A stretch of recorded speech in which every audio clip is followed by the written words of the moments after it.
Алаулап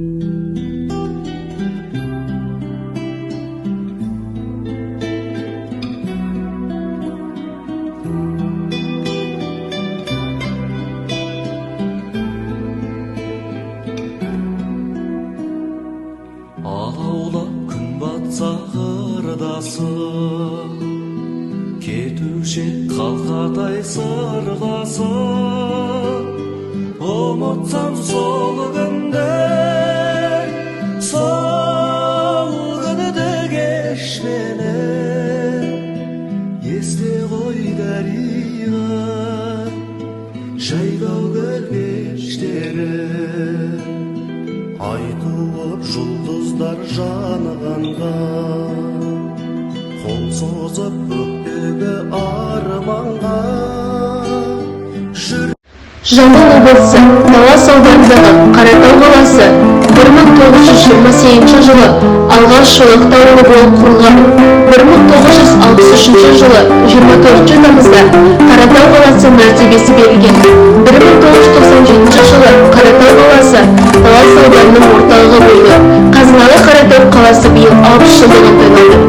Қаратау қаласында жалпы білім беретін 8 білім ордасы жұмыс істейді.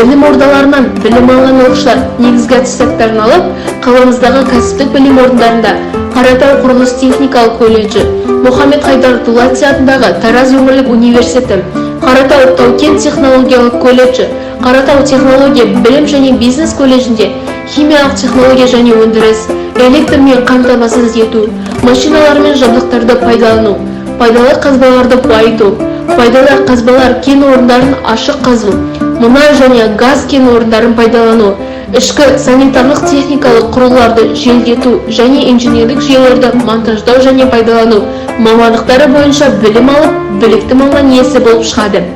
Мамандық алып қана қоймай, сол мамандығы бойынша қаламыздағы ірі кәсіпорындарында қарқынды жұмыс істеуде. Қазфосфат жауапкершілігі шектеулі серіктестігінің Шолақтау тау-кен өңдеу кешені, Талас Инвестмент компани, Қаратау Про, Жамбыл Недр, Ақсай фосфорит кен орны, Құрылыс Жанар, Wind Power City, Wind Selector City серіктестерінде жұмыс атқарады. Осы кәсіпорын зауыттардың тұрақты жұмыс жасауы, қала тұрғындарын жұмыспен қамтып, экономикамыздың дамуына елеулі үлес қосып отыр. Қаламыздың болашағы зор болатынына сенеміз.